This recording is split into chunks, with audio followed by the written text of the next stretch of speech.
आइए एक प्यारा सा माता रानी का भजन हम और सीता यादव जी रखना चाहूंगा। बहुत ही प्यारा सा भजन है जो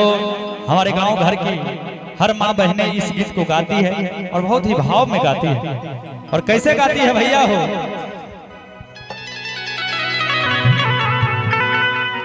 कि धोबत धोबत तोहरे मंदिरिया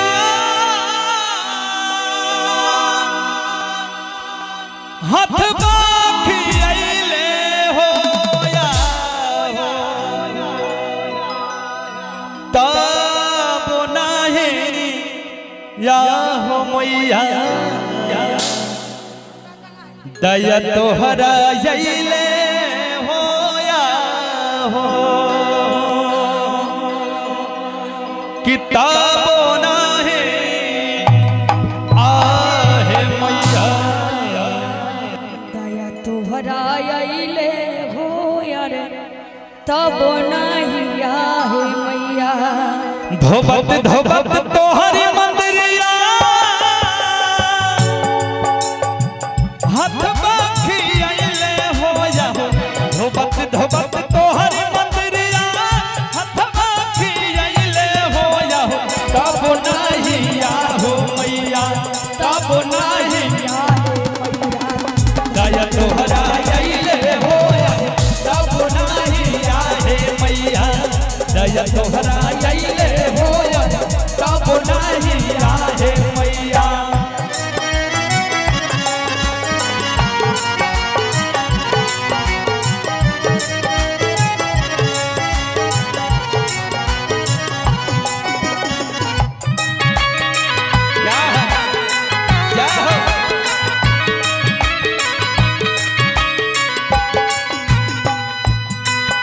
और कहना है भैया हो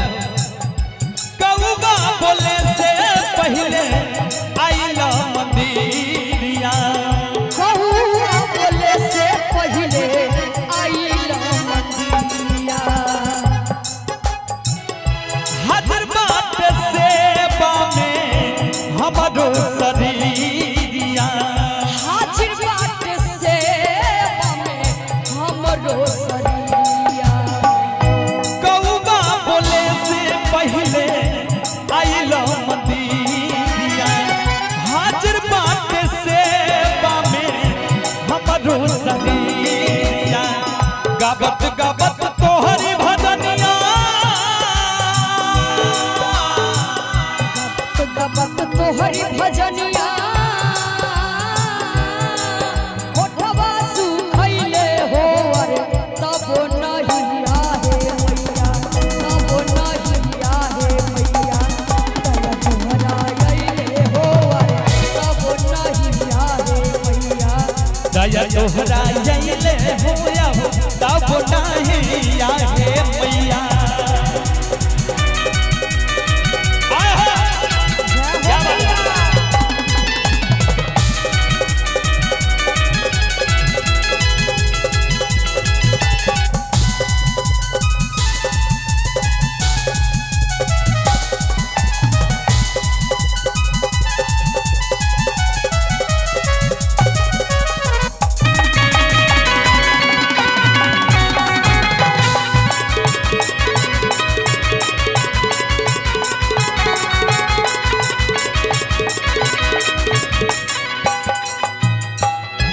सझिया के बेरा मैया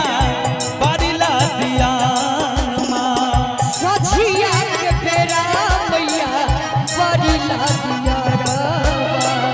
पूत जान पावे ये मैया रख लो ध्यान माँ भूत जानी पावे रे मैया रखिला दिया रवा सझिया के बेरा ये मैया परिला दिया माँ पूत जान पावे ये मैया रख लो ध्यान माँ कितना ले केउआ के घिया हो कितना ले गैया के घिउमा पत में जुड़ैले हो या हो तब नाही तब नाही दया तोहरा अइले हो अरे तब नहीं आहे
तोहरा आइले हो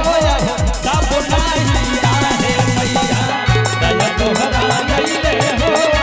तब नाही आहे मैया दया तोहरा आइले हो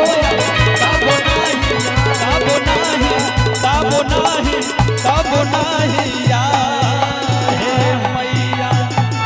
प्रेम से बोल साचे दरबार के जय हो जयकारा शेरों वाली दा।